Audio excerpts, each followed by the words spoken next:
far right, and for rather the chair reserved for Mr. Michael Lerner, we could.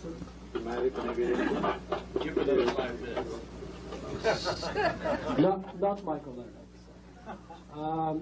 We could still wait a few minutes, hoping that he would show up, and he's always very welcome, and should he choose to show up another time, we'll make the arrangements and give him the opportunity to debate our other speaker for tonight, Rabbi Meir Kahane.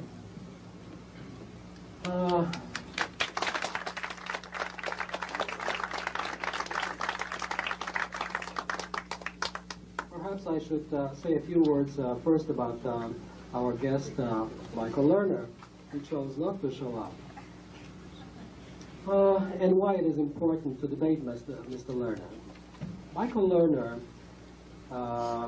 comes from a political background of the far liberal SDS of the 60s, where he was an activist and earned his medals in the primarily anti-social, anti-Jewish activities in the 60s in the SDS. It is important to debate Mr. Lerner, not because of Mr. Lerner in his own right, but because of the kind of values and anti-Jewish ideas that he represents, which masquerade as authentic Jewish values, which need to be exposed and need to be debated because of the kind of damage which today they pose and the threat they pose to the Jewish community and the Jewish nation in Israel as well as in the diaspora. The primary goal that Michael Lerner today advances and the values that he represents are the PLO state, a Palestinian state run by PLO on what he calls the Arab land on the West Bank. His ideas are diametrically opposed to the Jewish values represented by our other guest, Rabbi Meir Kahane. To many of us, Rabbi Meir Kahane does not need introduction. We've known him for years and followed his fortunes and misfortunes. However, to those of us who need an introduction, Rabbi Kahane is the founder of JDL in the 60s.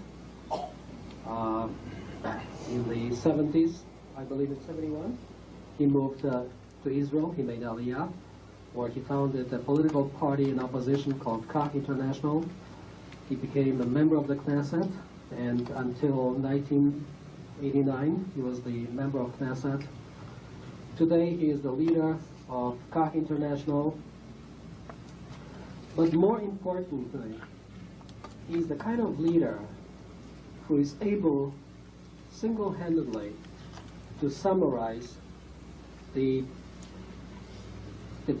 threat which is confronted by the Jewish nation in Israel and in the diaspora. And he's the only one who is able to formulate the kind of platform that transcends the history.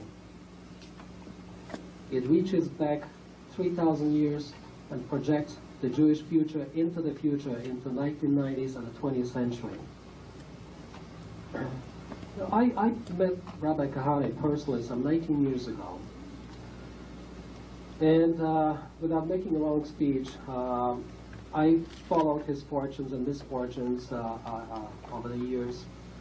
And, as I read his books, once I remarked to a friend of mine, perhaps in my own political naivete, that, I'm amazed how Rabbi Kahane grew politically from his days of JBL to becoming a national leader, perhaps a worldwide leader. And then I realized that it was not Rabbi Kahane who grew politically. Rabbi Kahane was always a Kahane. And I can guarantee you Rabbi Kahane always will be a Kahane. what I realized, what dawned on me, that it was I who matured. It was I who grew to the point where I could realize that he was some 20 years ahead of time. Today I realize that he is still ahead of our time. Rabbi Kahane speaks today about the dangers that confront the Jewish nation. He's the kind of visionary with a keen political, analytical mind on the caliber of Zev Jabotinsky and Chaim Weizmann, and he takes off where Jabotinsky left off, and he continues where Jabotinsky stopped, and perhaps where Menachem Begin faltered.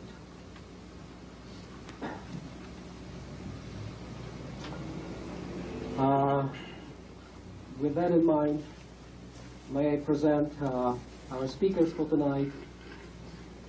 Rabbi Meir Kahane will be our first speaker, and hoping that Michael Lerner may still show up, we'll respond with Michael Lerner. Thank you.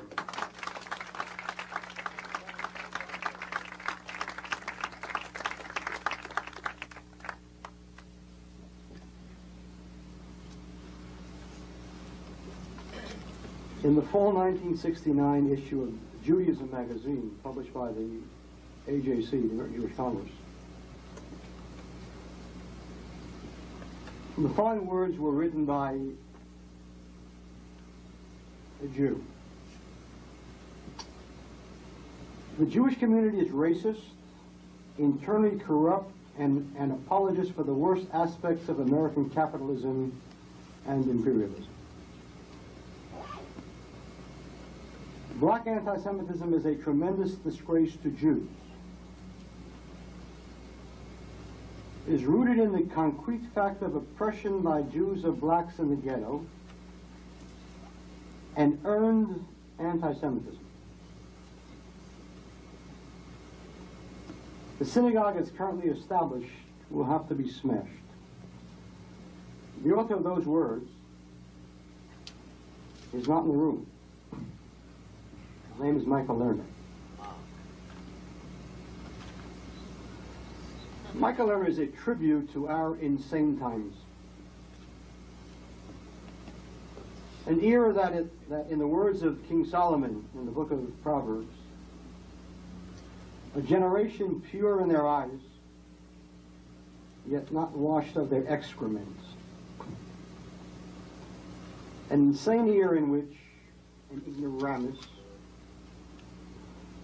with a skull cap and nothing under it babbles Jewish concepts in an arrogance of ignorance that is awesome, and that should win him the Nobel Prize for chutzpah. Lerner is not important in his own right. In saner times, he would have been sitting by himself in a corner. Michael Lerner is important only in the fact that he's not a person but a concept. For there are so many Michael Lerners in these insane times. Some are named Woody Allen. Woody who pecks away at Judaism. Woody Allen, the expert on the Middle East and its problems, having produced the Purple Rose of Cairo. There are so many of these people. What makes Michael Lerner particularly dangerous is the fact that he babbles his Jewish anti-Semitism in the name of Judaism. And his good fortune is that there are people who know less than he does and assume that he knows what he's talking about.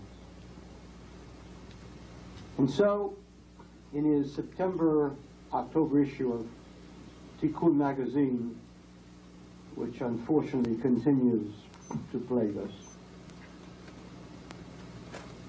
he discussed the need to add what he called new relevant sins to the Yom Kippur prayer Al Chetz, the central prayer on Yom Kippur.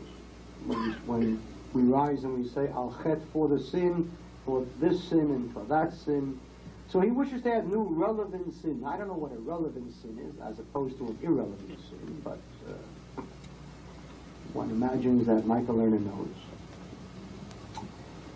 And for example, he said, we must add, for the sins we committed by not publicly criticizing the Jewish people in Israel when they act as aggressors. That's a good one. I must remember that for next Yom Kippur. Or, for the sins we committed by not recognizing the humanity and pain of the Palestinian people. I must tell that one to the parents of Jewish soldiers who died fighting the Palestinian people.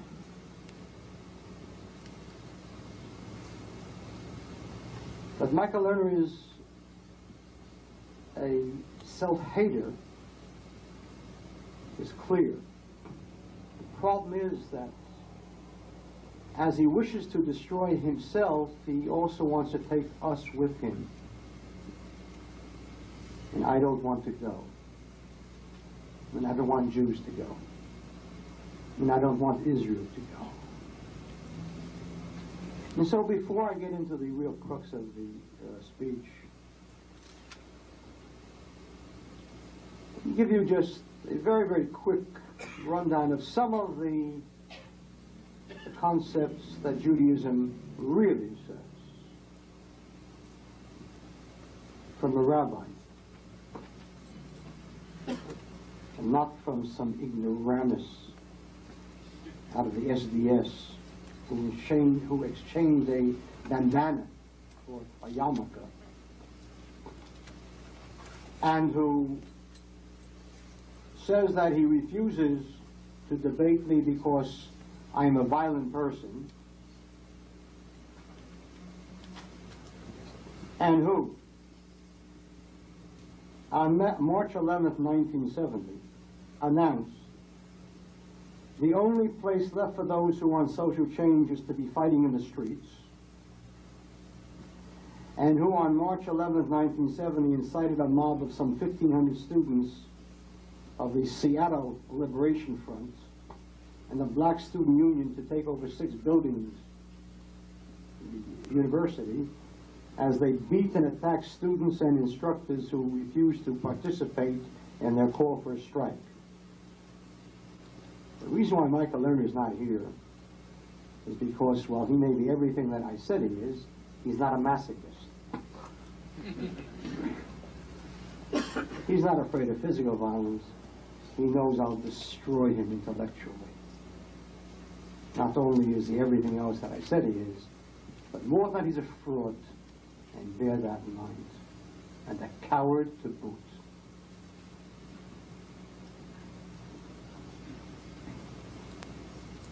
The Ramis speaks of Jewish values. Let me read to you a Jewish value from the Midrash Tanchuma in Shoftim. Ki tetzei lemilchama al oivecha, a verse in Deuteronomy.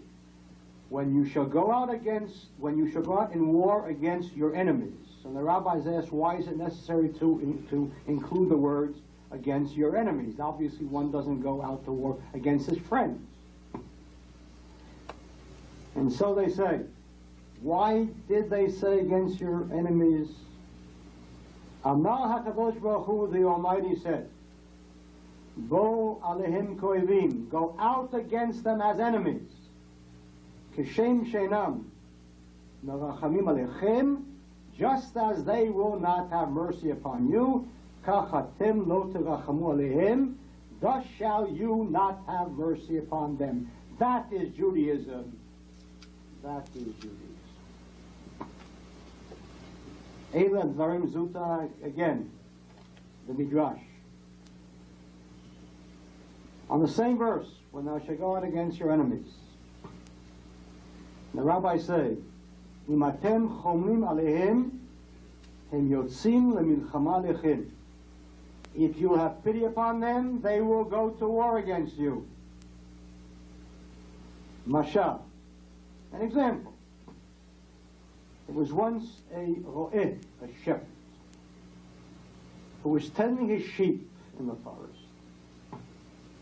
Matzah gur echad shel zeh. He found a little baby wolf. Baby wolves are cute. Baby wolves are cute. And he saw that he was, of course, without a mother. Nechamal alav, he had pity on him. After all, Jews have pity on everybody. Wolves. And he nursed him. He took a goat and he nursed him from the goat. Babam Nachto, his employer, came and he saw this and he said, "What, are you crazy? Arogoto, kill him. Shelot tiyeh takala batson. Otherwise there will be tragedy with the sheep." No Shammai, and he didn't listen to him because, after all, the shepherds named Michael Lerner know better. After all, we have to have pity upon wolves. Ivan Shegadal, when the wolf grew up, Kevis, Nago, he used to see a sheep and kill it. Gidi, a goat, Ochlo, and ate it up. Amalo Balabayit, so the employee said to him, Lo amarti lecha, lo tachos, didn't I tell you not to have pity? Kach amar lehem Moshe, similarly did Moses say, Im atem chasim alehem, if you have pity upon them, vayasher totiru mehem, those that you shall leave, will be l'sikim benechem, as thorns in your eyes. That is Judaism. That is Judaism.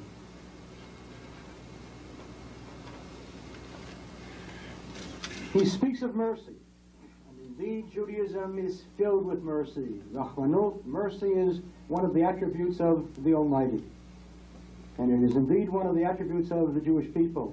We are known as Rachmanim b'nei Rachmanim. Merciful, the children are merciful. But, the rabbis tell us, on that same verse, lo tachos incha lehem, don't have pity on them, they said. So the Ramban says there are two kinds of mercy. There is rachmanut, which is mercy, which is good. And then there's rachmanut shel tipshim, the mercy of fools, the mercy of imbeciles, the mercy of which the rabbis speak when they say, kol hamrachem al ha'achzar, sofo liot achzar al ha'rachman. One who has mercy upon the cruel will someday bring cruelty upon the merciful. The Torah brings down, Mr. Lerner, the Torah brings down an interesting commandment. If we find the body of a murdered Jew, and we do not know who the murderer is, we measure to the nearest town, the nearest city. And then the elders of that city must come out to the spot, and they have to proclaim publicly, Yadeinu lo shafchu et adam hazeh. Our hands did not shed this blood. And the rabbis of the Talmud asked, did anyone then suspect that? The rabbis, the elders. Who suspected them? That they have to make a declaration, we didn't do it. And reply, that's not what the point is. Of course they didn't do the actual killing. But they have to proclaim, we did everything possible to ensure that he would not be killed. Can this pitiful creature say that? A man who calls for mercy upon cruel people, upon people who, if they could, would bring upon us a holocaust of hatchets and knives. The blood of every Jew who has been murdered in Israel is upon the heads of every foolish Jew who said, shouldn't throw the Arabs out, it's not moral, and so they remain and murder Jews. The mercy of fools, and one of the greatest does not sit there.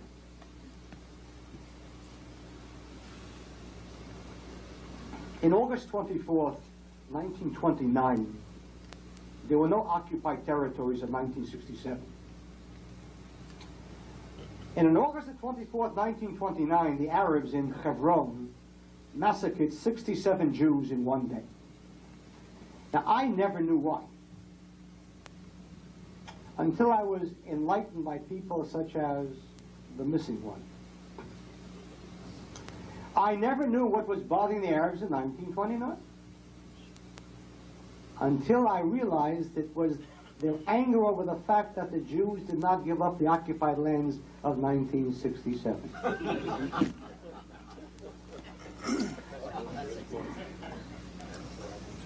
Between 1936 and 1938, there were 3 years of an intifada. And 510 Jewish men, women, and children were murdered during that period. What was bothering our Ishmaelite cousins in 1936? I never realized until Michael Lerner enlightened me. If only we had given up the occupied lands of 1967, nothing would have happened to us in 1936. And in 1947, when the United Nations proposed a partition plan which might have created a Jewish state and one Palestine, they said no. And they went to war. And 6,000 Jews died in that war, fully 1% of the population. What was bothering them in 1947? Clearly, it was Jewish obstinacy, stubbornness, and fascism in refusing to give up the lands of 1967. And in 1967, who had the occupied lands of 1967? Certainly not Tikkun magazine. The Arabs had it. We went to war. It does not take great genius to know that if someone has East Jerusalem and he goes to war, it might be because he wants West Jerusalem and West Tel Aviv and West Israel. And this pitiful creature who in 1967 was running around with a bandana attacking Israel as an imperialist state, a tool of capitalism. This pitiful, overgrown ignoramus today sits in the Bay Area and tells me to gamble on peace. And if we lose the gamble, who will suffer, Michael? We who live there, Michael, not you who live on the bay.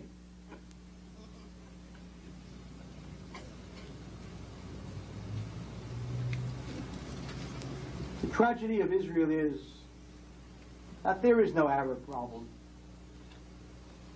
There is only a Jewish one. Were we Jews normal, there would be no intifada, no Palestinian problem. But the abnormality of our times is mirrored in this. He's hardly the only madman. Let me read to you several news items that appeared within the past year. Believe me, a mere handful of a great collection which could go into a book called Cuckoo Land. This is a Jewish telegraphic agency news item that appeared on June 3rd, 1989. The police will prohibit the waving of Israeli flags in the Old City next week during marches and rallies marking Jerusalem Day. The ban is intended to avoid disturbances by the Arab population. This is sheer hell. One cannot really believe this. This is Lernerism at its best. On Jerusalem Day, to commemorate the liberation of the Old City, Jews will not be permitted to wave Israeli flags lest the Arabs will be upset and disturbed. Clearly, it is the waving of the Israeli flags that disturbs the Arabs, nothing else. Nothing else. If only we won't wave the flags, then they will love us. I tell you, it is a pleasure to live in cuckoo land. The following letter appeared in the Jerusalem Post on June 2nd, 1989. It's written by a non-Jew named Wilbur Cartwright from Tempe, Arizona. And it reads in part as follows. While visiting the Temple Mount, I was moved to recite from the book of Psalms, which I always carry. I'll provide that Teddy Kollek should always carry the book of Psalms, or Michael, but what can we do? An Arab official and policeman rushed over to me and emphatically demanded that I stop praying. I asked why, and they explained that Jews are not permitted to pray on the Mount. However, when I informed them that I was Christian, they withdrew their opposition and permitted me to continue. I could not believe my eyes or ears. Are Jews forbidden to pray on the site of the temple which King Solomon built and from which he prayed? I am still in a state of shock. I'm shocked too. I'm shocked that he's shocked. Such has been the Greek comedy, tragedy, since 2 weeks after the Six-Day War. And for those of you who are old enough to recall that, I remember that glorious, that divine, that historic moment when the Israeli troops liberated the Temple Mount. And I recall listening to the recording of the commander of the forces, Motagur. He is a laborite, he's a leftist, a sect. But even he was caught up in that moment, and you could hear his voice shaking with emotion as he shouted over his walkie-talkie, "Har-Habayit bi'adenu, Har-Habayit bi'adenu, the Temple Mount is in our hands." In our hands. 2 weeks later, we gave the key to the Mufti, the Waqf, the Muslim Supreme Council, and today, if you're a Christian, pray a Muslim, you can pray a Jew, you can take pictures. What the Chilul Hashem, a desecration of God's name by people afflicted with the disease of Lernerism. This appeared last year, February 24th, 1989. Headline: Parents fear to send children on school trips to Jerusalem. Now, when I founded the Jewish Defense League in Brooklyn, it was because people were afraid to send their children out. Jews were afraid. And then I went to Israel, and guess what I found? I found Brooklyn. Parents fear to send children on school trips to Jews. Jews are afraid today to walk to the Kotel, the Western Wall, through the Arab Shuk, through Shar Shechem, Damascus Gates. For 1900 years we had a dream. We lived in exile, in ghetto, in degradation. We lived in fear, we lived in terror, and we dreamed a dream of Shivat Zion, the return to Zion, that someday we would come back to our own land and there live proud and free and unafraid. No. Today we have a state. Parents fear to send children on school trips to Jerusalem. What a tragedy. I received a letter last August from an elderly Jew, a survivor of the Holocaust, who lives in Haifa. And with it he sent me a copy of an article that appeared in the local Haifa weekly, Kolbo. Rehov Hillel Street in Haifa. Idbach al-Yahud, which is Arabic for slaughter the Jew, the Emsayom in the middle of the day. And it tells a story how Arabs in Haifa, not Shechem, in Haifa, are terrorizing Jews. And he gives me the address of one particular Arab. Rehov Hillel al-Mishmon Aleph, 48 Aleph, illustrate in Haifa. And then he writes me, and I'll just read you one sentence from his letter, and I'll translate. This Arab embitters our lives every day. The neighborhood is made up of elderly Jews who can do nothing. You are our only hope. I am their only hope in the state of Israel. Can you believe such a tragedy? Holocaust survivors reach Haifa, and the terrorized Idbach al-Yahud slaughter the Jew in broad daylight. What can one say? Especially when I know that none of you know about this. None of you heard about this. Because your local rag, the Bulletin,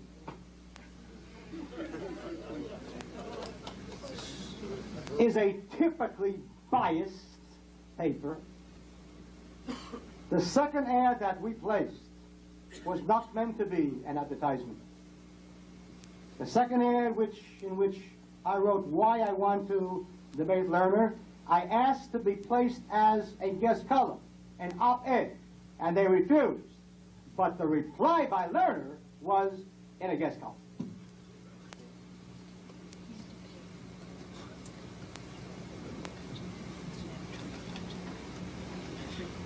Dan Al-Magor is one of the leading entertainers in Israel. Very, very, very popular fellow. Last December there was a rally of Peace Now in Tel Aviv to commemorate the anniversary of the Intifada. Yes, that happens too. I'm waiting for the first Arab rally to commemorate the founding of Israel. In any event, one of the speakers there was Dan Al-Magor. And he said the following, and I'll translate. We had better prepare for ourselves the glass cages in which we will sit when they judge us for what we have done to the Palestinian people. This is a diseased mind. The glass cages, Eichmann, and us. That is the parallel. That is the comparison.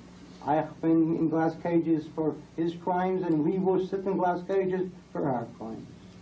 Equal crimes. Eichmann massacred millions of Jews, and the Israeli army is fighting a people that would finish the job. That is the equation. And then he read a poem that he had written. A poem to the soldiers of the Israeli army. You, the soldiers of every corps of a unit, look your commander straight in the eye and say, no, we won't shoot at children. They only want to live with dignity as a free people in their own land. That's all they want, these children. On December 1st of '89, last year,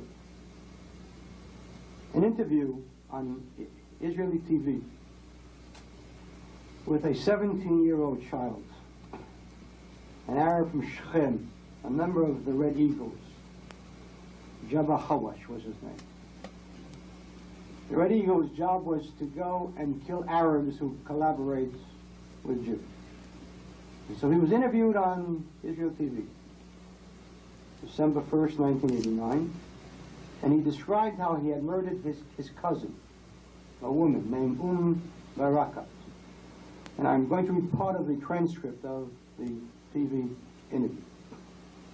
I said to the guy who was with me, let's kill Baraka. He said, why not? Let's have a beer. Why not? Let's kill Baraka. Why not? Yes, indeed, the poor Palestinians, Michael, yes. So we went up to her flat. We went in, knocked on the door, she woke up. She came down with us. I didn't ask her anything until she had come down with us. I took her out in the street to the spot where I intended to kill her. I tied her up, I blindfolded her and smashed her head in with an axe. She had put a stain on me.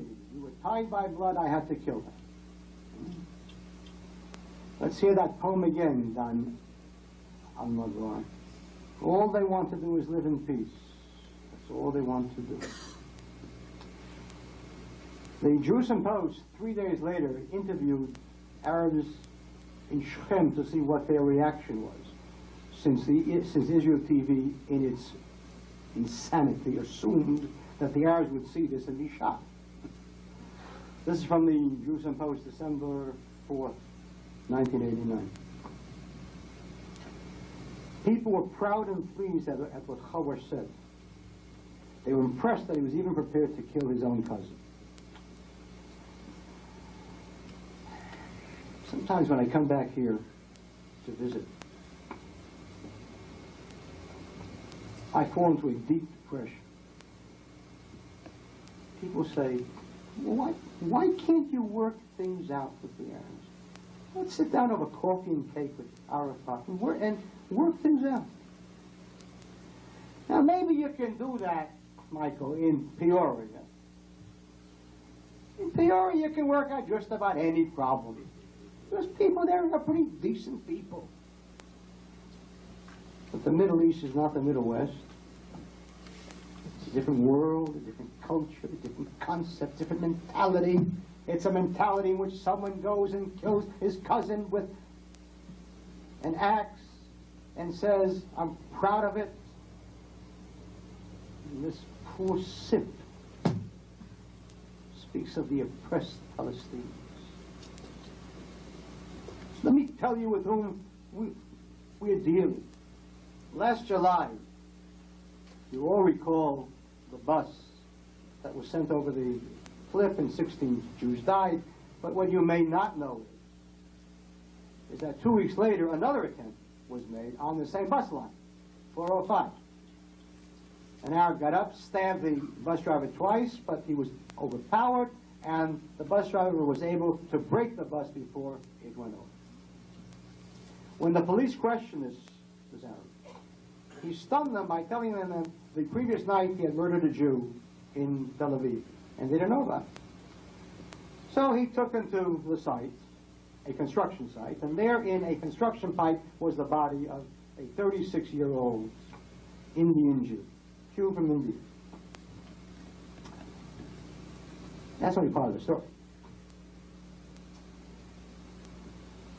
He and the Jew, the Arab and the Jew, were both workers on the same construction site. They had lived there together for months, working, ate together, slept together, worked together. And that night he took a bottle, hit the Jew over the head, tied him up, and then proceeded to peel the skin off of his face. Did you hear about that? Yeah, maybe one did hear, too. Where are all the temple rabbis on the Bay who every single Sabbath get up and beat their breasts in guilt over things that Arabs do to Arabs, and then we beat our breast over it? Where was Michael Lerner to get up and say, my God, this proves what the Chumash said, if you ever read it, about the first Yishmael, and he will be a wild man, his hand against everyone, and everyone's hand against him. He doesn't quote that because that's a racist concept. His Bible is much smaller than ours because of all the pages he had to tear out of it.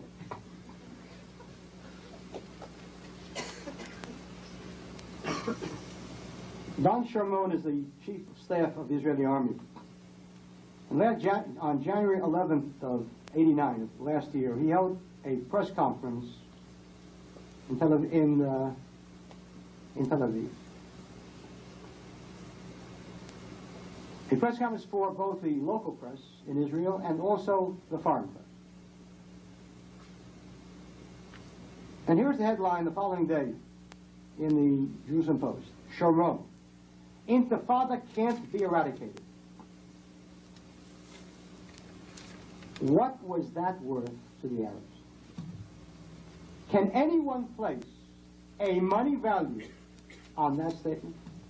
The chief of staff of the Israeli army tells the world and the Arabs, we can't beat them. How much was that worth to them?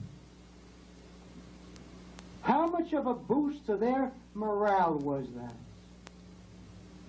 How much spirit did that give them? And how many Jews were attacked and perhaps murdered because of that statement? You believe that it can be eradicated? Okay, then shut up.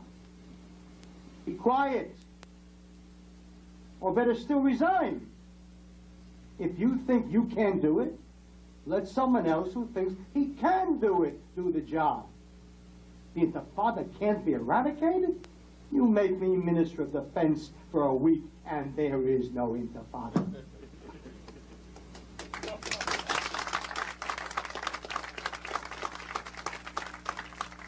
First of all, you seal off the territories to the news media. We don't owe them anything. What do we owe them? Biased, anti-Israel, anti-Semitic? What do we owe them? Margaret Thatcher in the Falkland War did not allow the news media in. Reagan, Grenada did not allow the news media in. Gorbachev, the great Democrat, Azerbaijan, did not allow the media in.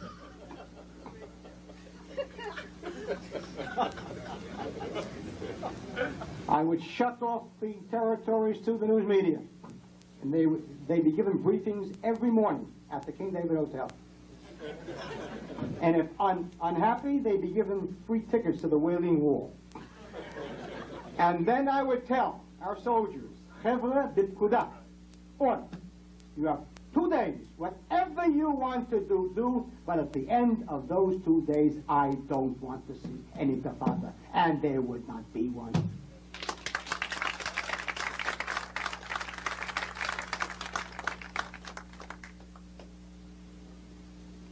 Welcome to the Holocaust. I mean, that's what you're asking for. You're going to kill a bunch of people.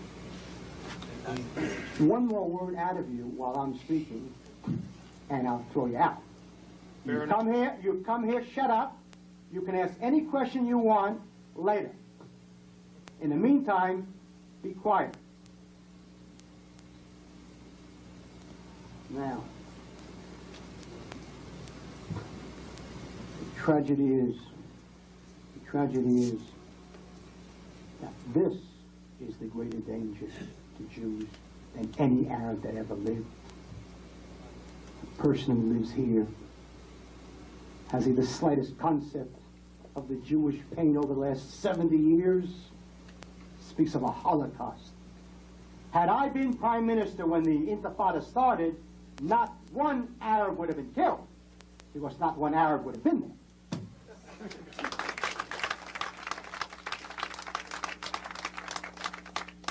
And what is more moral? To break their bones, to shoot them, or to transfer them out of the country and let them live happily with their cousins as they do in Beirut?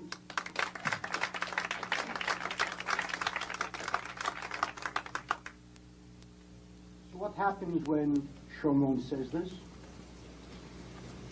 50 soldiers protest against jail term because of unclear orders. Lerner Rav was a soldier, is a soldier, who while on duty outside of Shem, he and his unit were attacked by stone-throwing Arabs. He shot and he killed 2 Arabs.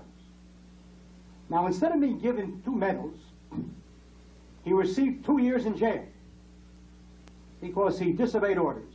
Now, let me tell you the orders that are given to soldiers, since I served in the army, unlike Michael Lerner and unlike others who not only don't know Torah but haven't got manners. I served for 13 years in the army, and I know the orders. And let me tell you what the orders are concerning soldiers who are faced with stone-throwing mobs. If you are faced with a stone-throwing mob, you must shout to them in their own language, in Arabic. You must shout to them, "Stand back." Now, if they don't, and you can bet your mortgage home that they won't, if they don't, you may then shoot in the air. If after that you are still around, you may then shoot at one stone thrower in 1 foot. And if you're still alive, you may then shoot freely. He disobeyed that because he's normal. What happens is that most soldiers don't obey it and don't disobey it. They back away. And think of what that does to a 14-year-old Palestinian as he watches the soldiers backing away, not because they want to, but because their hands are tied. My son just got back from army duty in Shechem. He told me the soldiers are bitter, they're frustrated, they're angry. They don't know what they're doing there. Are we sent there to put it down, then let us put it down. If not, let's not go here. And that's logical. So the Intifada is eroding and corroding the Jewish soul. Shamir gets up, draws himself up to his full height, and he says, if necessary, 10 years, but they won't win. What does, of course they won't win with stones or with bullets. But what they do is, as the Intifada goes on and on and on and on, it corrodes the Jewish soul.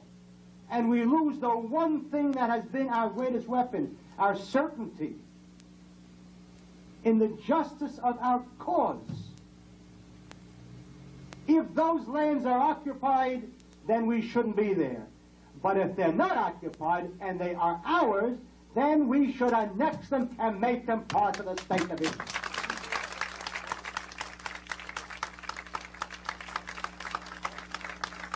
But because we do not do that, so we have this tragic sight, 12th grade students demonstrating at the Ministry of Defense, Kiryat, carrying plastic beach balls, shouting, use beach balls and not plastic bullets, and announcing that they will not serve in the army beyond the Green Line. That is the tragedy of our times.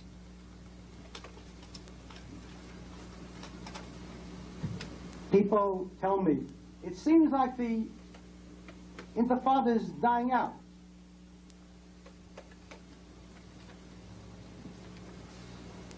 This was from last November.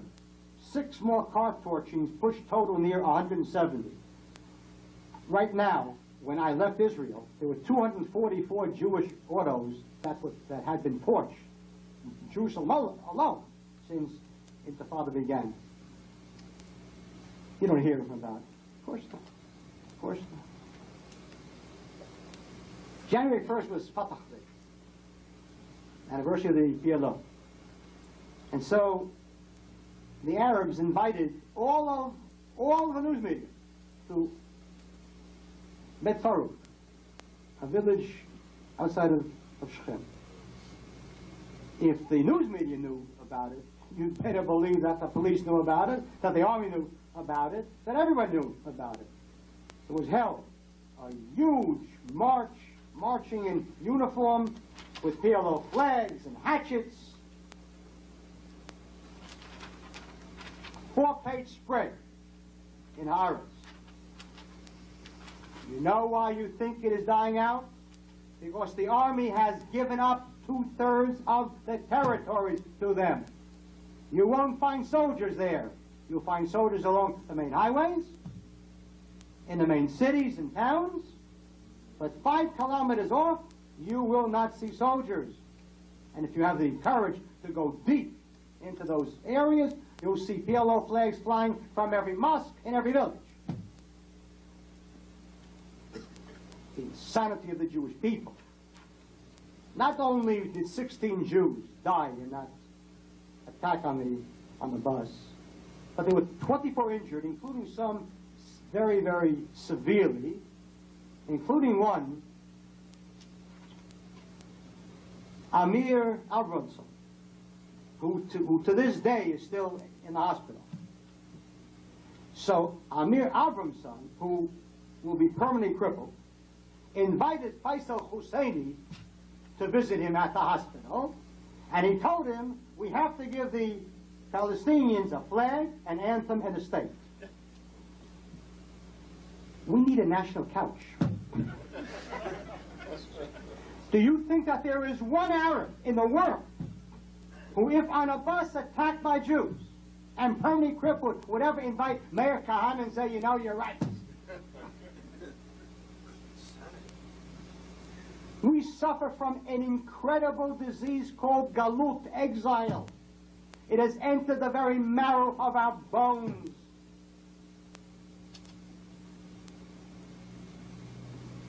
On December 28th, this past year, elections were held at Hebrew University for the Arab student group. There are 1,500 Arab students at Hebrew U. And this is the article that appeared the following day, December 29th, in the Post. A coalition of Arab groups headed by the Sons of the Village, the Nakfa, which calls for a Palestinian state to replace Israel, yesterday took control of the Hebrew U's Arab Students Committee. These guys should be in jail. Instead, they're at Hebrew U studying with full scholarships, which Jews pay for. Now you want to tell me that we are normal? When I was in the Knesset in 1986, there was a full-blown debate on schooling and education and campuses, the works. And for some reason, Peres, who at that time was Prime Minister, chose to present the state of the arts to the Knesset. And he spoke about this education, and then he came to Arab education, and he said, in 1948 there were some 110,000 Arabs living in the country, illiterates. And today, and at that point he stepped back, and it was as if his sun shone, as if the sun had suddenly come out, rays emanated from his face. He said, and today 4,000 Arab students are studying in the universities of Israel.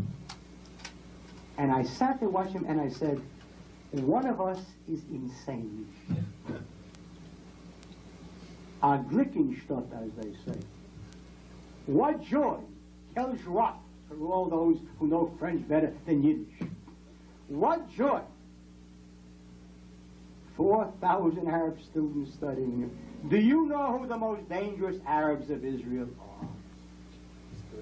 are? Of course it's the students. It's not some dumb falach, some dumb peasant, illiterate. The revolution does not come from the numb and the dumb. The revolution comes from intellectuals that we, in our insanity, subsidize. We are creating the new generation of PLO leaders in Jerusalem and in Tel Aviv and in Haifa because we are not normal. On Monday I spoke at USC. Not that I wanted to speak at USC, but USC didn't want me to speak, so I spoke. Having been banned in November, I went to court and I won because, as I say, in Israel, I'm not some kind of flyer. And I spoke. At USC, there is a professor named Yigal Aron. Yigal Aron is Moshe's little boy. Moshe Aaron's son. He is an anti-Zionist. He's not against the government's policy. He believes that Israel as a Jewish state is a racist state, an extension of Kahane. Last year, he formed the Jewish Committee on the Middle East, which is not really Jewish, not a committee, and certainly not about the Middle East, just about Israel.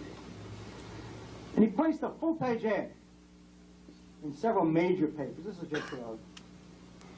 just shrunk this. The headline read, "We are Americans and Jews, and we are proud to recognize the new state of Palestine." But that's nothing. The moving paragraph here is, we believe that time has come to normalize the U.S. relationship with Israel. A complete reevaluation of what has become since 1967 the American sponsorship of Israel is required. The unprecedented amounts of economic aid should be cut back. Furthermore, the military assistance should be radically reduced. I like what I like. Who needs enemies? You think that any Arab in the world would ever write such a thing vis-a-vis Arabs? Of course not. Because they are normal.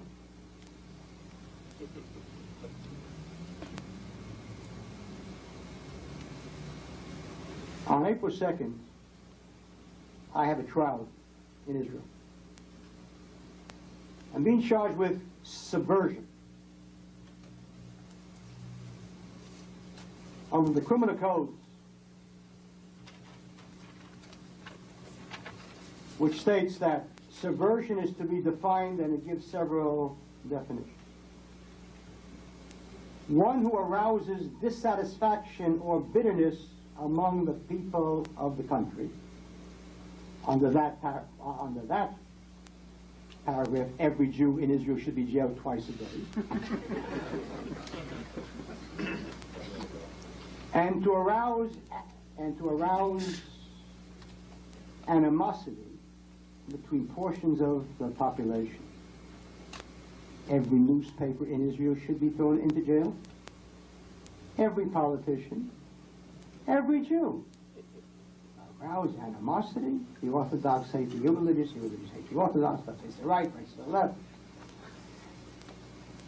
And the kicker to this is paragraph 137 of the Criminal Code.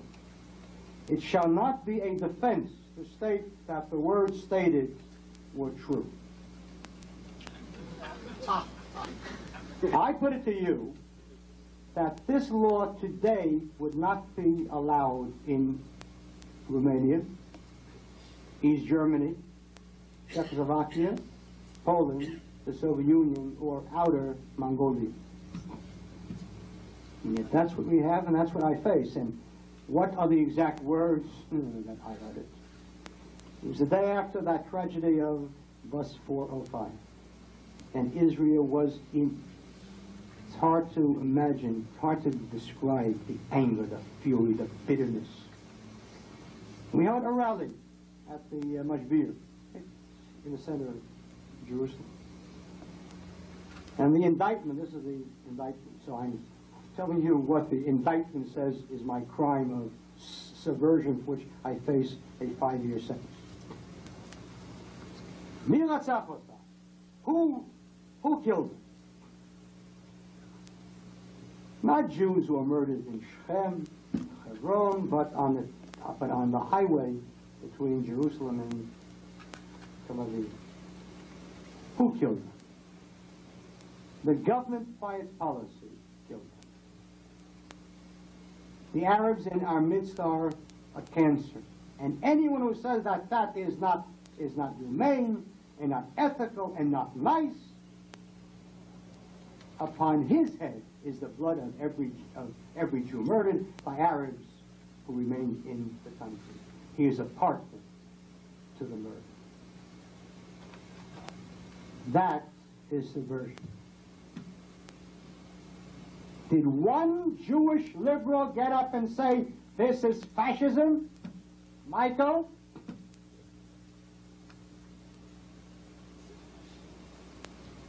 And when I was questioned by the police, they said, did you say it? I said, of course I said it. I say it and you think it. Of course I said it. And in the courtroom I'll say it again. Of course I'll say it again. I don't hate Arabs. I love Jews. And that's not easy. I don't think that's not easy.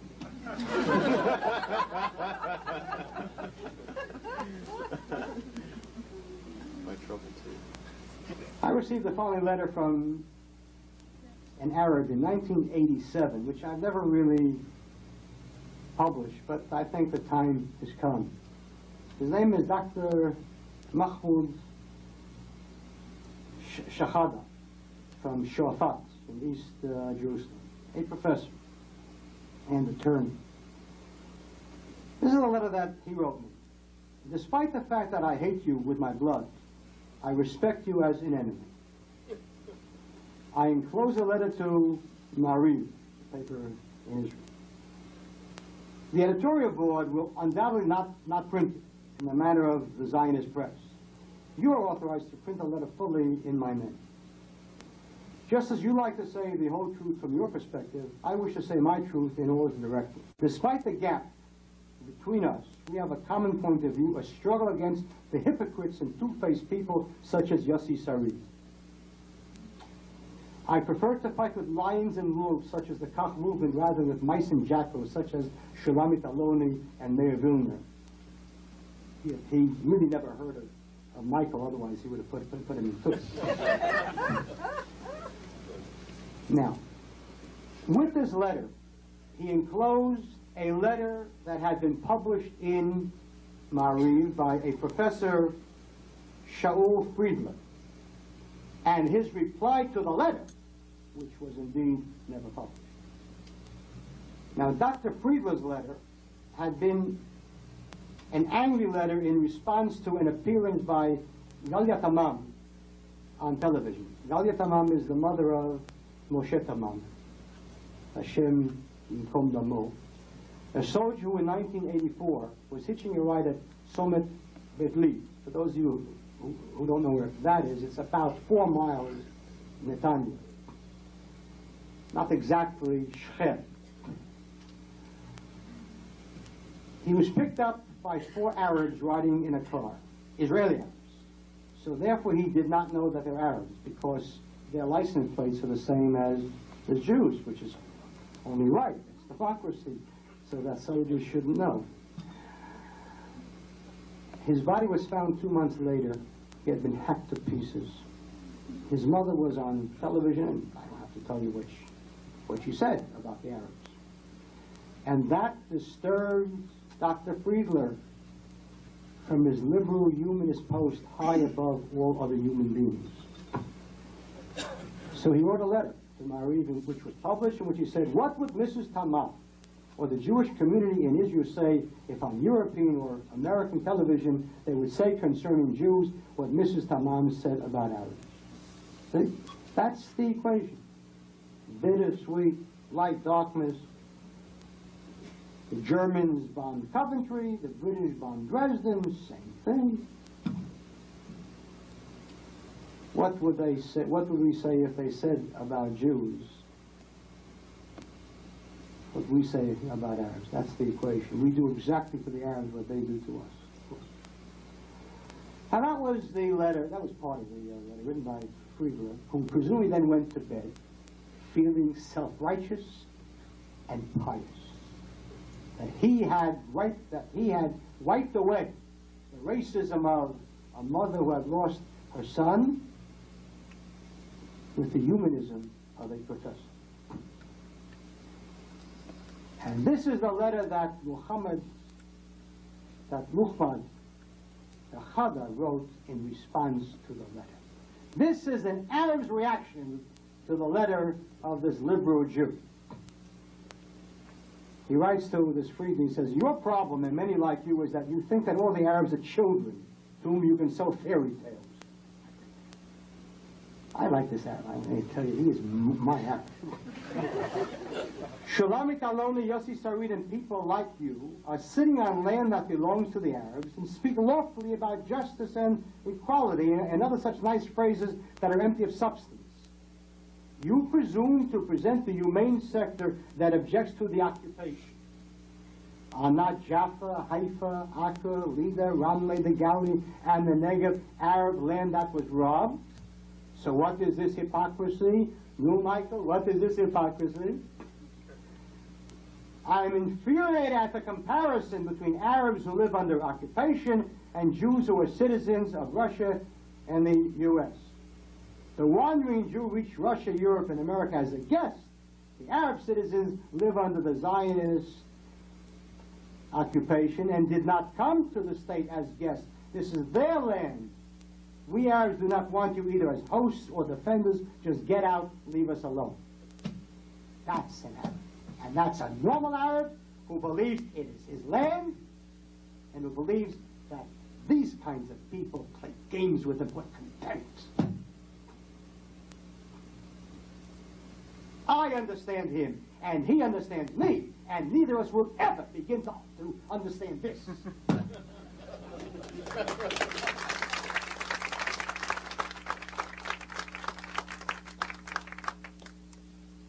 1,000 times, I'll say it again and again. There is a contradiction between Zionism, a Jewish state, on the one hand, and Western democracy on the other. And if people are not happy about it, my job is not to make people happy. It's to make people think and to save Jewish lives. Because more Jews have died throughout history because they do not want to see bitter things than for any other cause.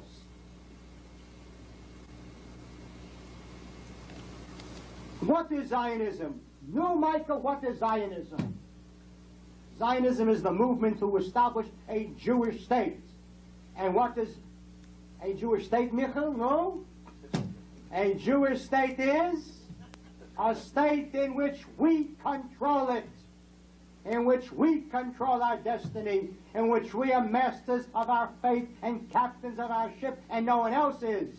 Because for 1900 years, we had no state, and we enjoyed such wonderful benefits as crusades and inquisitions and pogroms and Auschwitzes large and small.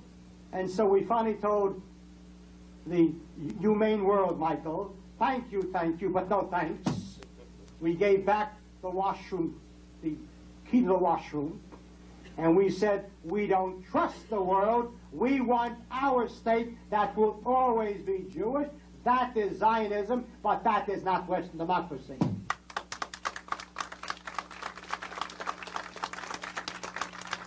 Western democracy, whoever's the majority is the majority. Right, Michael? The Arabs will sit quietly. Every night they make love, not war. Have enough babies, become the majority. Michael, tell me, do they have the right to go to the Knesset and be the majority? No, yes or no? And don't pump her. Yes or no? Do they have the right to be a majority and vote Israel out of existence as a Jewish state? Yes or no? Don't shrink there. It's not your style. That's the question, yes or no. If you're a Zionist, of course the answer is no. If you're a Western Democrat, of course the answer is yes. He can't answer that. He knows I would ask him that. And what could he say? Yes, they have it, then he's an anti-Zionist. No, they don't have the right, then he's Meir Kahane. Except Father. Now.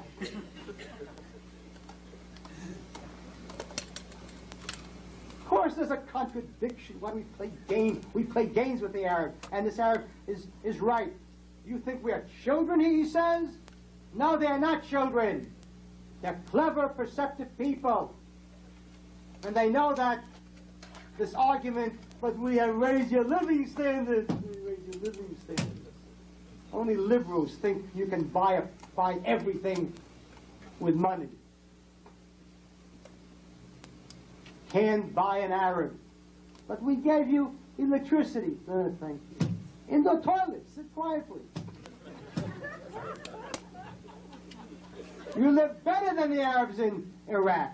He doesn't care whether he lives better than the Arabs in Iraq. He only knows that the Arabs there live in an Arab state and he lives in a Jewish state. And he doesn't want to live in a Jewish state, Michael, any more than you. How many Jews here? Sit quietly. How many Jews here would like living in Jerry Falwell's Christian state? Let's see their hands. Right, that's exactly how many Arabs enjoy living in a Jewish state. Michael. Ah, you went to Seattle. Now, how many Arabs think that that Chok HaShvut, the law of return, which is the basic law of Israel, is a good law, a nice law, a democratic law? The law says any Jew who wishes to can come to Israel. Any Jew, even you, Michael, someday. You think the Arabs think that that's a democratic law? If Ben-Gurion had not passed that law in 1950, and when I was in Knesset, I would have gone and presented it as a bill. Do you know what they would have called me? They would have called me what they called me. No, Michael, why don't you come out against the law of return? Hey, Michael. Hypocrisy. Thy name is Lerner. Now, how many Arabs think that the law in Israel that forbids the sale of state land to non-Jews is a racist law? Every one of them. Did I pass that law, Michael? I've done many, many bad things in my life, but I've never passed such a law. God, I mean, that is racist.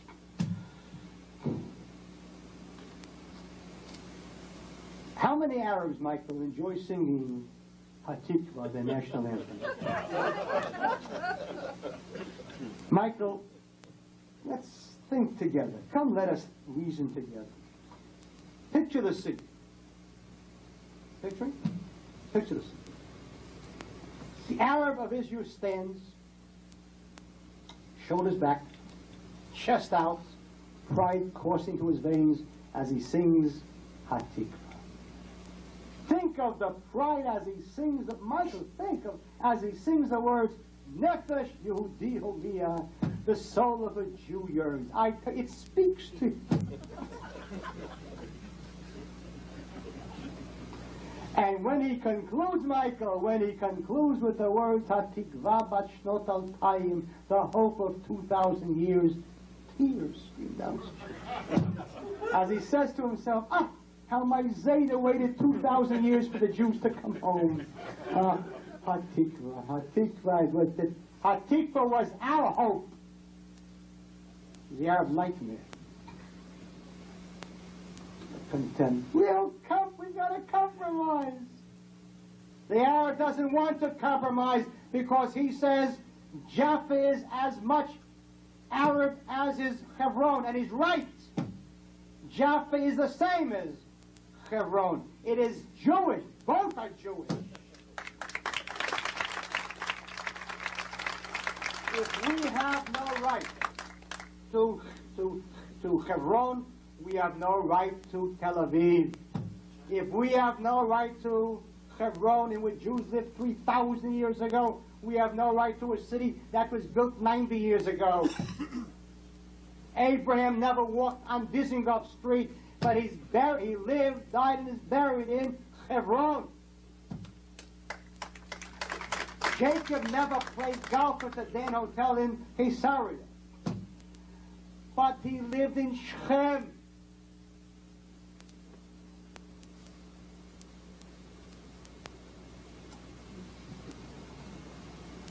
Don't play games with the Arabs. They are people with national pride. There will not be peace in the land, and I say that with a heavy, heavy, heavy heart, because, Michael, I don't live in Oakland. I live in Israel, and my children serve in the army. And my grandchildren live there, and I want peace more than, Michael, more than you could ever, ever know. But I'm not a fool. Wanting peace and getting peace are two very, very different things. They don't want peace. They believe time is on their side because of Michael Lerners. They believe that the only way that they can win is not by Arab armies, but through Jewish fools who erode and slap us with guilt and more guilt. I have no guilt. I am sick and I don't suffer from Jewish AIDS. Guilt.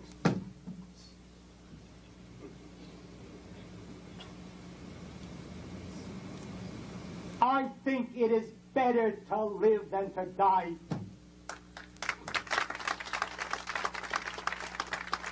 And I think it is better to be a winner than a loser.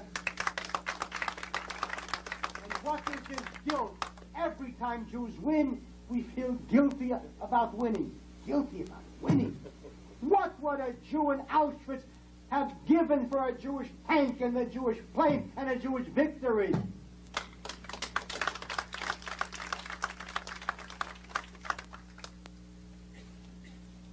Someday when they build the Hall of Fame of inane statements, The following one by Golda Meir shall lead all, lo, it shall lead all the rest. After the war in 1973, Yom Kippur War, she said, I can forgive the Egyptians for killing our soldiers, but I will never forgive them for making us kill theirs. No, Michael, that beats even anything that you have said so far. Though I must tell you that I have great faith in you. You're still growing. What an inane, what an obscene statement that is. I will never forgive them for killing our boys. And God bless every Jew who prevented the Egyptians from killing Jews by killing them. And that is a Jewish concept.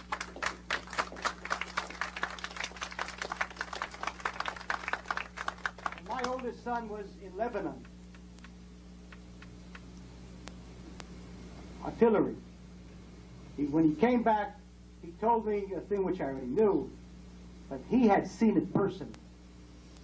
They were given orders that if PLO positions were inside villages, they were not allowed to give fire cover to the infantry lest they kill civilians.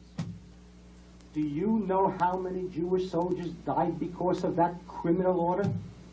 When they had to go in under sniper fire? In every normal war, you level the area, artillery, and then the soldiers go in. But we didn't do that. I tell you that all the Arabs in Lebanon were not worth the life of one Jewish soldier. And when my son serves in an army, I want to know that his CO cares more about him than about some Arabs who are part of a nation which thrills and waits for that day of Idbaq al-Yahud, of slaughtering the Jew. In World War II, did Allied bombers ever say, well, maybe we shouldn't bomb the cities because there were civilians there? Who do you think we killed when we bombed Berlin? Gestapo generals? We were fighting an entire nation which was committed to plunging the world into eternal darkness.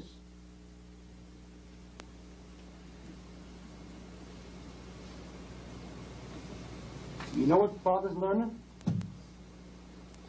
Let me psychoanalyze, not Lerner as Michael Lerner, but all of them, both here and there. They're rid of the guilt. They believe that maybe we really had no right to go to the country at all and take it from the Palestinians that were there.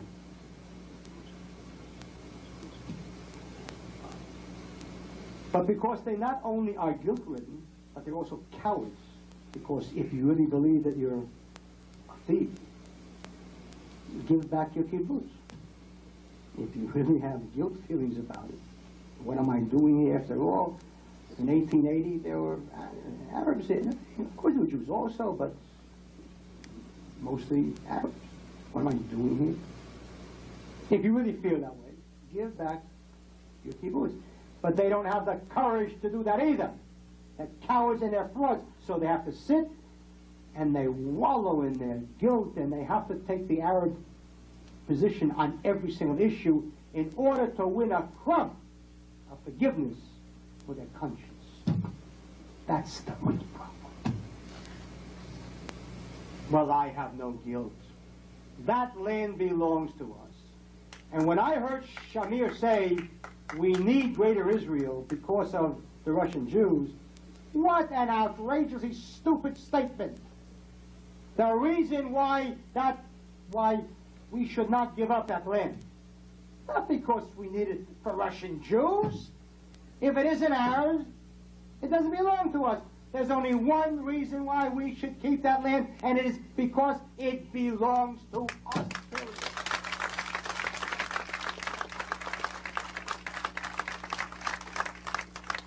You annex the territories, and you make them as Israel as is Tel Aviv. and you remove the Arabs. You give them a choice. If the Arabs wish to stay, fine, but they live as the concept of ger toshav, a resident stranger. That is the halachic concept. He may live there with his personal rights, but no national rights. He is not a citizen. When this ignoramus par excellence, who finally learned one biblical verse, said, but it says that thou shalt treat the stranger properly. That's true, but he remains a stranger and not a citizen. Of course he should be treated properly and decently, but he's a stranger, he's not a citizen. If they accept it, let them stay. Sit quietly. If not, out. Out. Where will they go? Where will they go? Where will they? They'll go to Lebanon and they'll go to Jordan. Don't insult my intelligence later by asking, but what if Jordan doesn't want them? Of course Jordan doesn't want them. But I don't want them either. So they'll have them.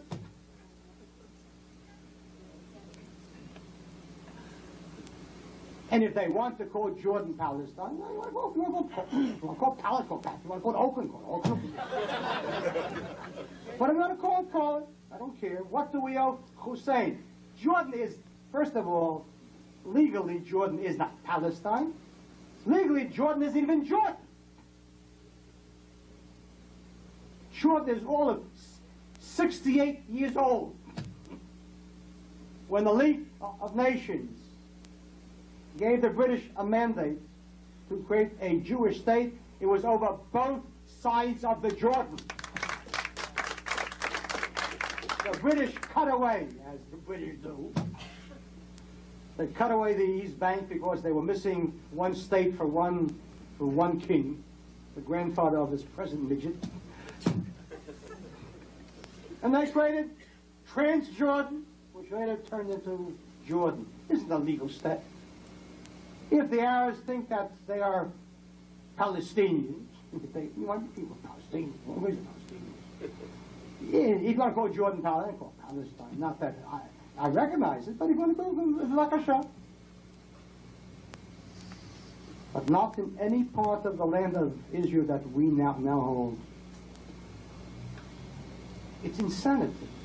The Arabs start 4 wars with us, kill 15,000 soldiers in those wars, and then suddenly realize we can't beat them that way. Let's do it differently. And they say, okay, let's have peace. Let's go back to go. I come from Brooklyn. Streets, the streets. In Brooklyn, winners win and losers lose. And especially losers who start a war and lose it, they lose good.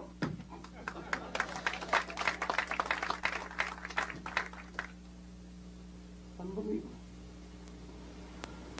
I believe in land for peace. I always have, for years, always. We'll keep the land, we'll give them peace. And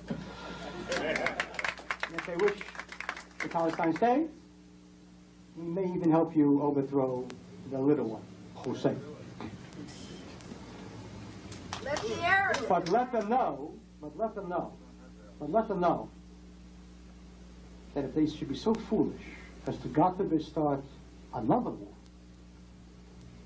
and we conquer that, that belongs to us too.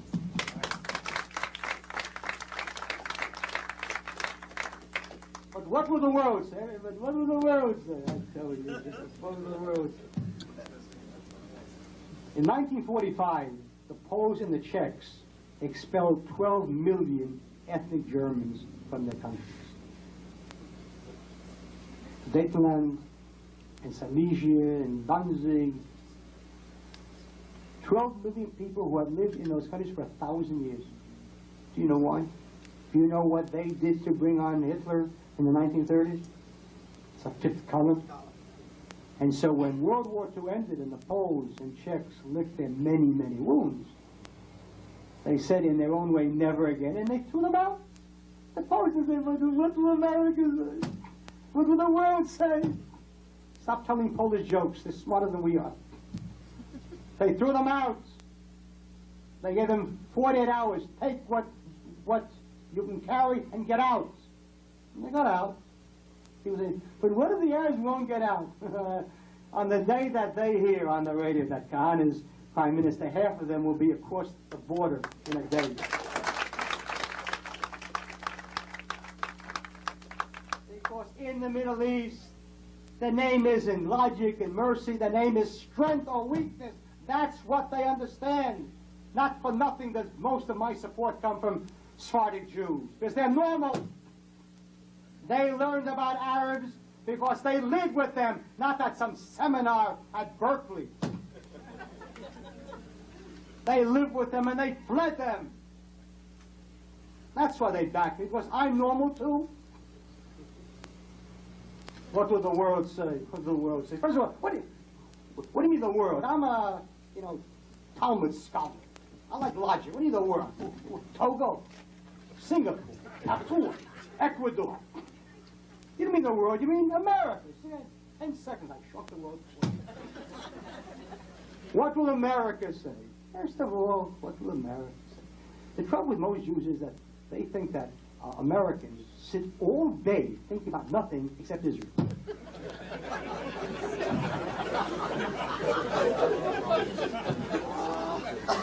Americans sit all day thinking, can Sacramento be that bad a team?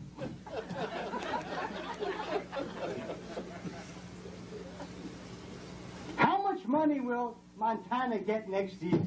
That's what Americans think about. They couldn't care less about Jews or Arabs. It's only Jews with their pathetic feeling. With what is the guy thinking about me? He's not.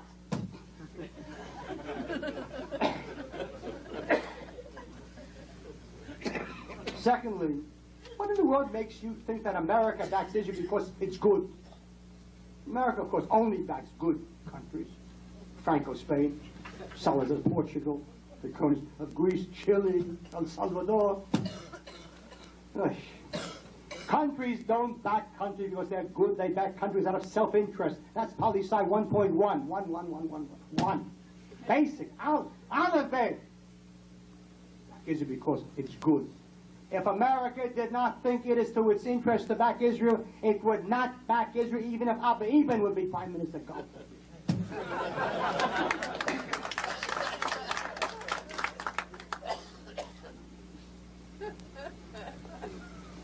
First of all, I don't want economic aid from America. I don't want it. And in our platform, we have had, we will not take economic aid anymore. It doesn't help us. It hurts us. We become some kind of a junkie, an economic junkie, that every year gets its fix. And it prevents us from changing the situation that exists today. Israel today is not a state. It's a shul. It runs around with a pushka, a charity box. USA, German funds, UJA. You don't build a state like a shul. You build an economy that stands on its own feet, and that can only be done by capitalism, a free enterprise system. That is what has to be done. Cut the red tape, the bureaucracy, throw the bureaucrats into the sea. Not the Arabs, just the bureaucrats.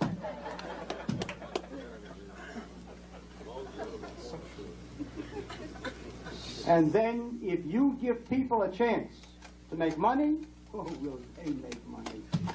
Billions will pour into Israel. Private money, private funds, investments. They'll build factories, give us jobs, exports, hard currency. That's what Israel needs, not charity.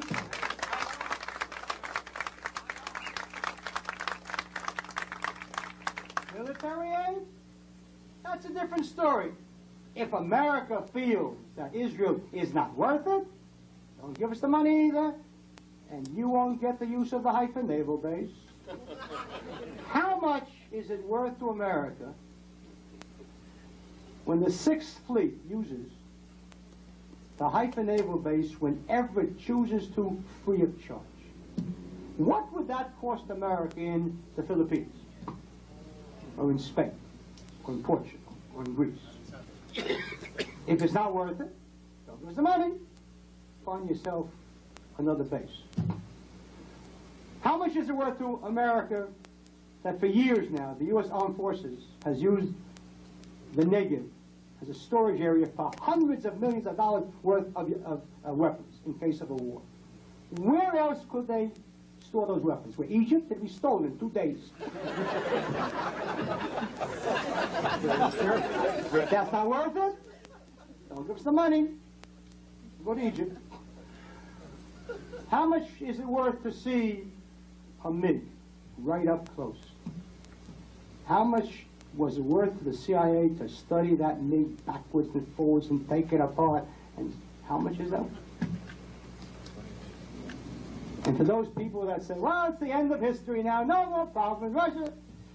First of all, if I was selling insurance, I wouldn't write a policy on Gorbachev. That's the first thing. Who knows what will be in Russia in 2 weeks? We're already dismantling the armed forces. Peace, brothers.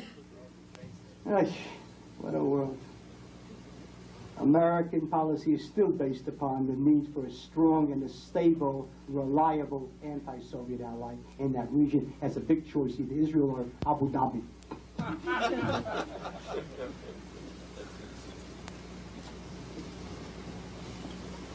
And finally, what happened to God? I'm going to speak to you as a rabbi. It's about time that you heard Rabbi speak to you. What happened to Jewish faith? You think that Israel is a country devoted? Our people wanted the earth for 1,900 years, as we did, suffering what we suffered, and survives, and comes back to its country just as the Bible says? You think that's an ordinary thing? It happened? No, it never happened before. We were in wars in six days. God made the land in 6 days. We took the land in 6 days, and on the 7th, we both rested. You think that is an ordinary thing? No, that's not an ordinary thing. The state of Israel is God's hand. And it is a very special thing. And will never, ever go under. You want to talk about logic, practicality. Oh my God, you have to be practical. Let me tell you about practicality. In March of 1948, Warren Austin, who was the U.S. ambassador to the UN, rose in the General Assembly and stated that America was no longer supporting the partition plan. Instead, it supported a UN trusteeship over all of Palestine. That week, Harry Truman imposed an embargo on all weapons to the Middle East, which meant to the Jews, because the British were giving the Irish weapons. And George Marshall, who was the Secretary of State, called in the man who would be the first foreign minister of Israel, Moshe Sharet, and said to him, tell Ben-Gurion not to declare a state because you won't survive. We won't help you, and you have no bombers, it was true, no tanks, it was true. You have only 600,000 men, women, and children, that was true. And Ben-Gurion, who was not one, I'm not one of his fans, nevertheless, declared a state. And then something happened. Someone decided to sell weapons to Israel. Logical person. Well-known Zionist named Joseph Stalin.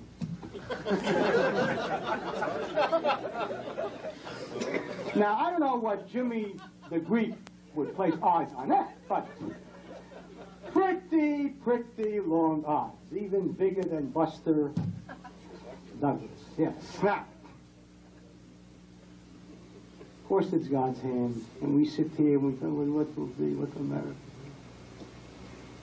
Once we were people that had faith in the burning bush, and now we depend upon George Bush. I mean, what has happened to us?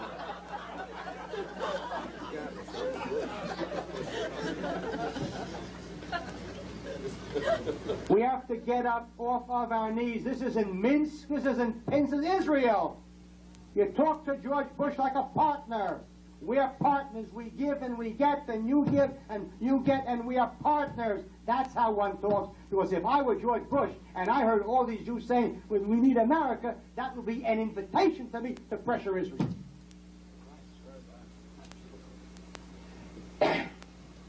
In any case, I come to this country, and I'm on many, many radio talk shows. I cannot remember, and I was born here. I'm not someone who's coming out of, someone from Israel coming to give you kind of advice. This is what you should do. No. I was born here.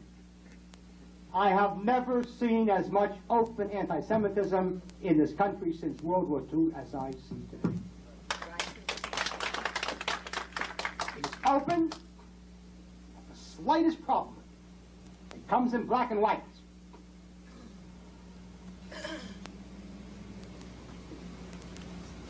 I'm warning you. Do not ever listen to your Jewish leaders who tell you it couldn't happen here. This isn't Germany. Of course this isn't Germany, but neither was Germany always. In Germany, they used to tell people that, this isn't Poland. True. Every country has its way, its way. Nobody loved their country as much as the Jews of Germany did. Nobody felt as German as did the Jews of Germany.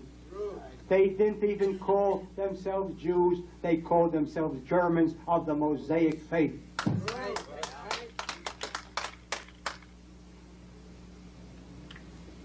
They loved Germany with a passion that no one here could ever feel. Germany had a Jewish foreign minister already in 1922, Walter Rathenau. America didn't have a Jewish Secretary of State till 1972. And it was only because he fled Germany.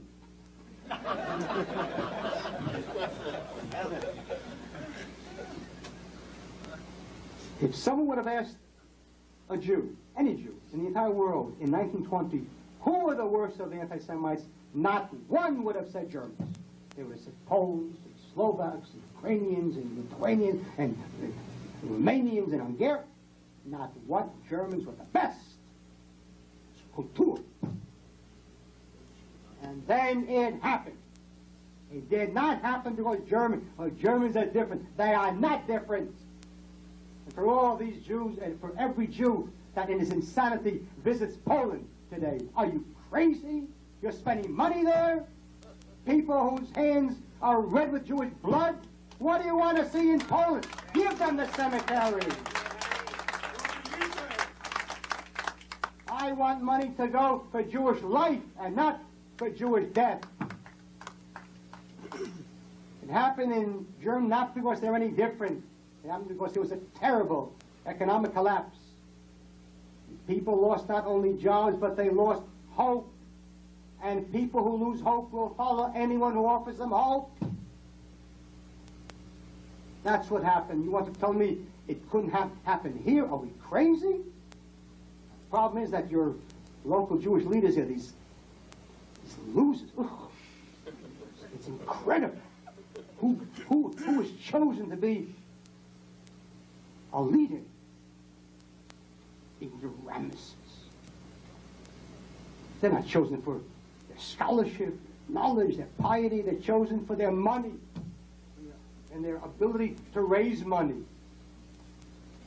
They know what people think about Jews. They don't know what people think about Jews. They sit at dinners and at banquet, national conference of Christians and Jews, and they sit and exchange conversation, humor and joke and plaques. This is your plaque, my plaque.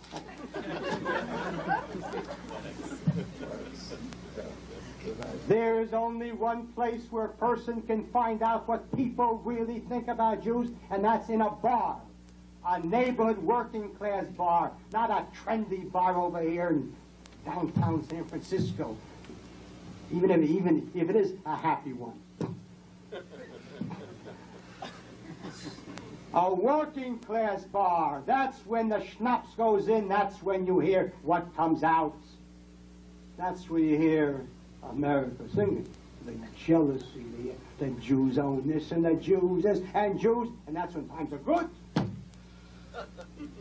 God forbid if there should be an economic collapse in this country. God forbid it will be the Jews who are blamed. Michael, the Jews, not the blacks, because the anti-Semites blame Jews for everything, including blacks.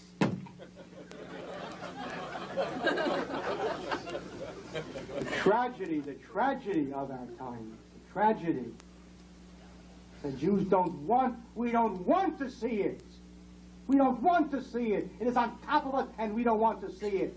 A country with a deficit over $2 trillion, the biggest debtor in the world. If the Japanese will someday lose faith in the dollar and stop covering our debts here, there goes the ball game.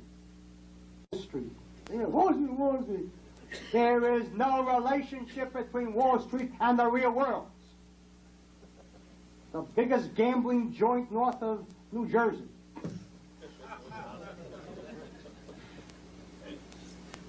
The economy here is in terrible, terrible shape. Losing jobs, losing trade, losing everything. We sit here. You think carefully, especially young people. Go home. If you're in college this summer, go to Israel. Who says every Jew has to be a PhD? Where does it say that?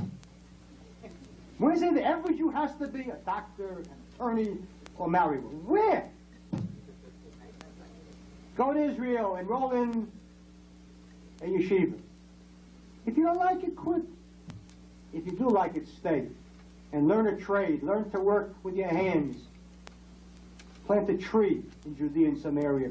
Be a farmer. Get married. Have a dozen babies. Every one of those children is a gem to us. We owe Hitler 2 million babies. Pay him back. In this case, interest is allowed. And then 30 years from now, when you're sitting in your Jewish state with your grandchildren in a settlement which has now become a town, and you speak to them and you tell them how it was when you first came, difficult, and they look up at you and tell you in Hebrew, Eze Saba, Eze Safta, what a grandfather, what a grandmother, then you know what Jewish nachas is. Go home. Go home. You don't need money. We need Jews.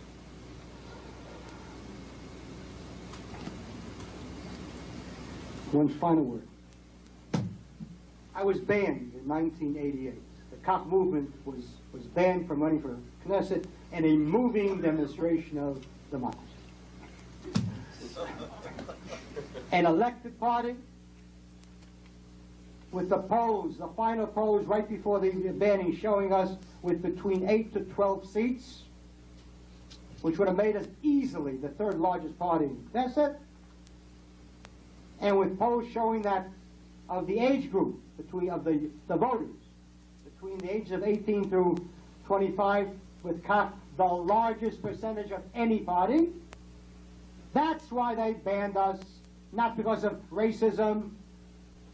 All of a sudden, Likud became a possible. We fight racism, of course.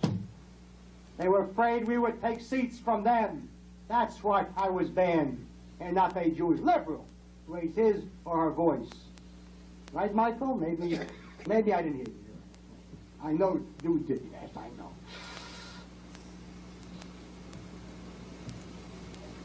We have to move quickly to save Israel from itself. And the answer to that is a national referendum. Take the power out of the Knesset to the real sovereign power base, and that is the people.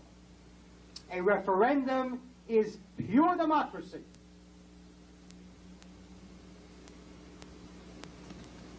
A parliament, a Knesset, a Congress, is representative democracy. It's only there because people cannot every single day vote on every issue.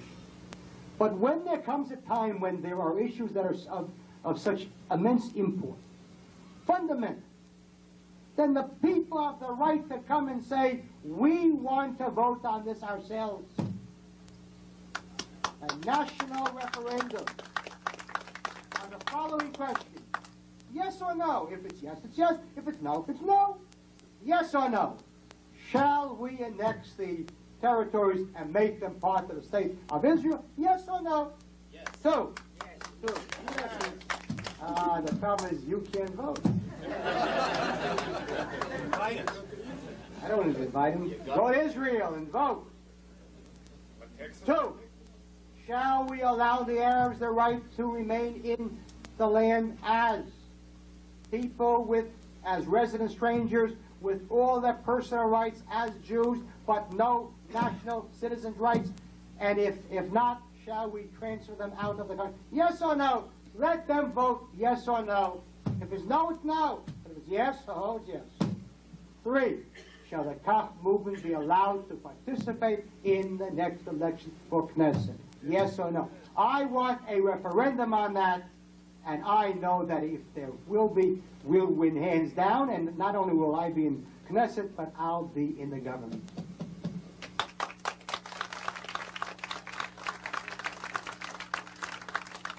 What are the chances? Clearly, the Knesset will not happily allow it. That's why we have to take people into the streets without violence. Man, of course, without violence. My God, violence you're talking about? Without violence, naturally. I want to be able to bring out as many people as Peace Now did to their rally. And I have no problem with that because I am much more popular there among the people than Peace Now is. What they have is money, so they can rent buses. If I have the money to have buses, and I go to Tzelia, to Chatzor, Ofakim, and I say, Chevra, you have buses to take you there and back. Yalla, vote. It's a careful, why not vote? We'll get 200,000 people there. Of course we can. But we need the money for that. We need the money, and it frustrates me bitter. Peace Now can raise money. There is no end to their money that they can raise. Demonstration every single week. There's Lerner here, just the end of January. Tremendous conference in LA. Of course, who knows what it costs? Has money to place full-page ads. The New York Times, the LA Times, Washington Post. Where does that money come from? It comes from liberal and leftist Jews who support him. And Jews come to me and say, Rabbi, I'm behind you all the way, and that's where he is, all the way behind you.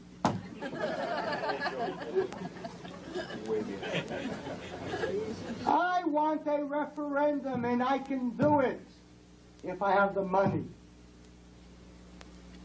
This speech is over. I'll have questions, answers. While you're listening to the question, write a check. I think you're, unlike Joe Ford, you can do both things at the same time. You can write a check, make it out to Kach, K-A-C-H, and you can make me become the Prime Minister, and I want to tell you that will be the day. My friends, we don't have much time. And I come here and sometimes I'm depressed. Sometimes, twice a day, for the last 20 years. Because I know that 80% of the Jews inside Israel, in their hearts, agree with it. Not for nothing did Yossi Sarit say, in every Jew's heart there's a little Kahane. Of course, he didn't say it's any kind of compliment. He's wrong. It isn't a little Kahane, it's a big Kahane. The problem is we have to get it out of their hearts and into their lips and into the streets, demanding we want a referendum. We want the right to vote. We lose, they lose. We win, we win. I want a Jewish state in which Jews are not killed. And we Jews are not afraid. And which Jews are Jewish. Breaks your heart to speak to Sabras, secular Sabras. They don't know who they are. There's no identity. You stop one and ask him who he is. Israeli? You're not an Israeli. Arabs are also. That isn't an identity. A Druze can be an Israeli. A Chinaman can be an Israeli. You're an Israeli. You're a Jew who lives in Eretz Israel. And what does that mean to him? What does it mean to the average Jewish youngster in this country?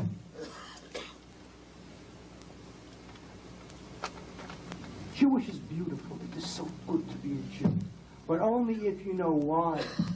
And only if you appreciate the tremendous difference. Why should I be a Jew? There's only one thing that we have that makes us different than anyone else. It's not blood. There's no difference between Jewish blood and Gentile blood. There's our skin. There's no difference between Jewish skin and other skin. Black Jews, white Jews, young. That's not the difference. It isn't even the Jewish head. The Jewish head! What Jewish head? If I had $1 for every stupid Jew I ever met, I wouldn't be rich, but I'd be comfortable. No monopoly on heads. The only thing that we have that no one else has is a Torah. It's a Torah.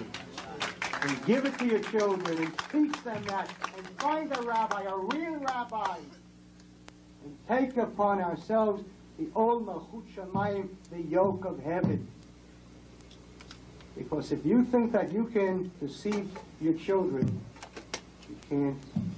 No one can deceive a child. Children were created with the brilliant ability to spot fraud in their parents, in their teachers, in their rabbis.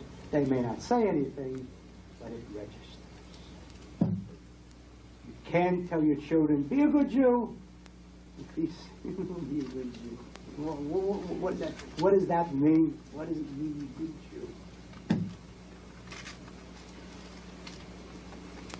Faith in God and a powerful Jewish army, and we can be the Messiah speedily and happy in our days. Amen. Amen.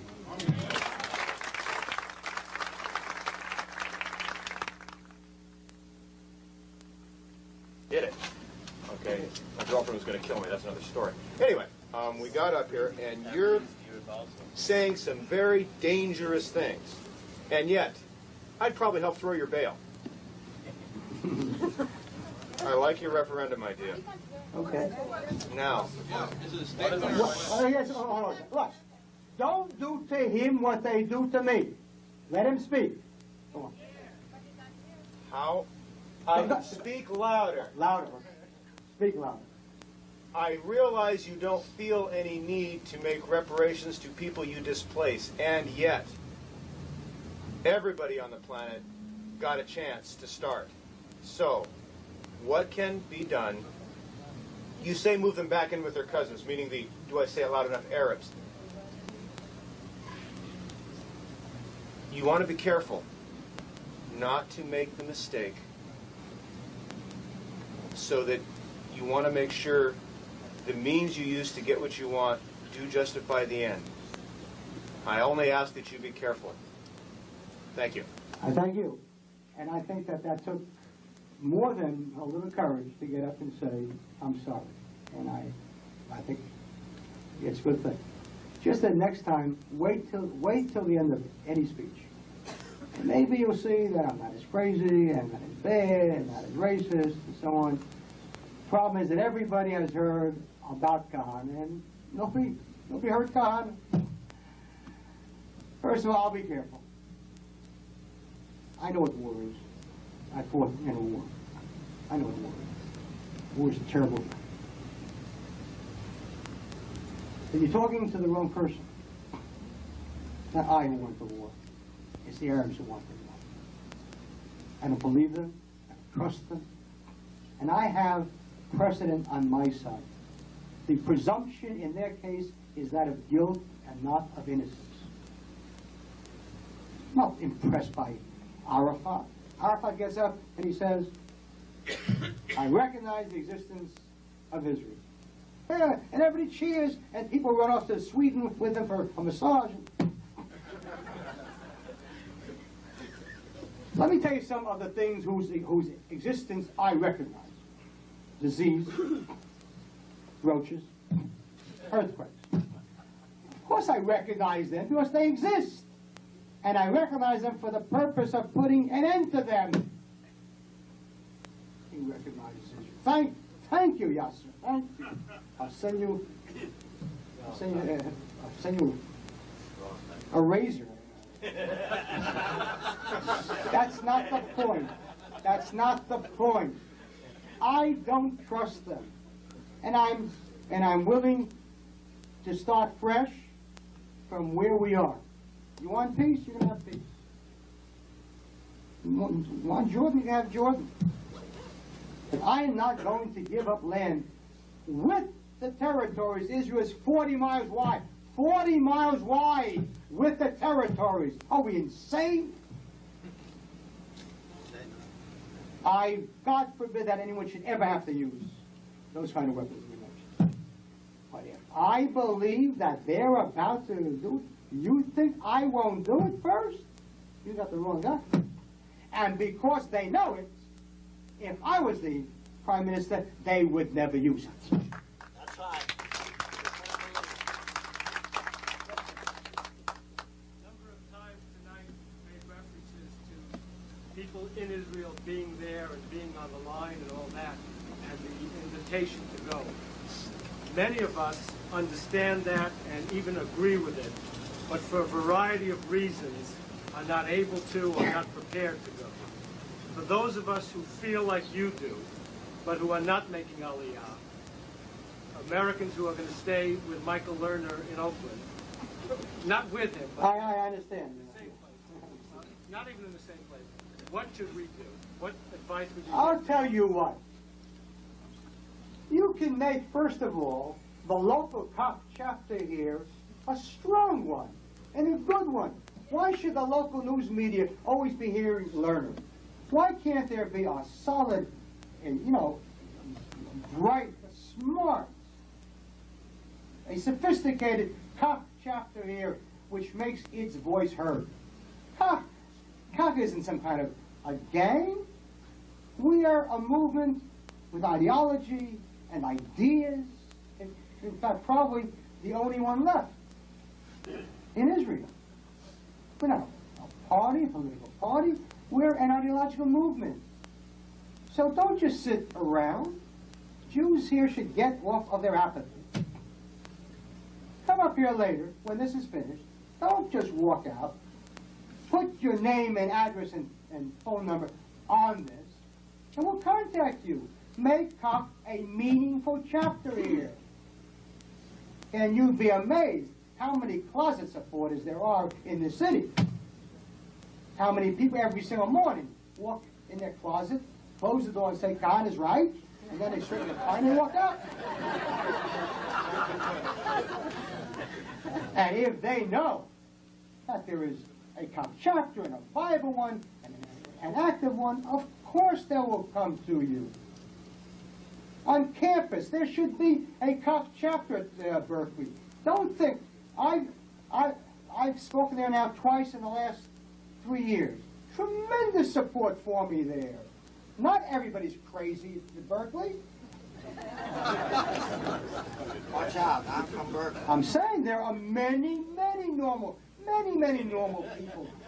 people there. Many normal ones. So come up later, and you can also give us checks. I don't see people writing. Well, come on, people. Listen and write the check. Will you take cash? Well, if you'll talk me into it. Yes, sir. Rega. Well, I see what you're saying. Hold on. I'm going to go from this row to that row and back and forth. Yeah. Before, I want to make a short statement. Make a statement. Rabbi, you're talking about, a gentleman asked here, what can we do and why not go to Israel? By the reasons. We have close to 6 million Jews in America. 42 years after the existence of the State of Israel. Not even yet 1 million American Jews visited Israel. And this is the, look for an answer to this. Don't make Aliyah, just go and visit Israel first. And then we'll come back and talk about Aliyah and responsibility for the existence of the state of Israel. I have a question now to you, Rabbi. What happens now between Sharon and Shamir? Do you think there is room for you for a limited conversation in the beginning between you and Sharon? I'll be happy to speak with anybody. Anybody. They don't speak to me. I'll be happy to speak with Sharon, Shamir, and if by some miracle Shimon Peres will someday become a mensch, I'll speak with Shimon Peres too. I want to see unity among Jews. But it was the Likud that led the way to banning me. It wasn't Peres, it was Likud. I'll speak with anyone. But they used to walk out when I spoke. They didn't walk out when Vilna spoke, or Sarit spoke, or Meir, the Arabs spoke. No. When I spoke, they walked out. I'll speak with anybody, And while you mention him already, Sharon, let me think. I remember when I was in Yamit, in the bunker, the last thing that fell to the army. And the helicopter overhead was the Minister of Defense supervising the dragging out of Jews and the knocking down of Jewish settlements. You know who the Minister of Defense was? Arik Sharon.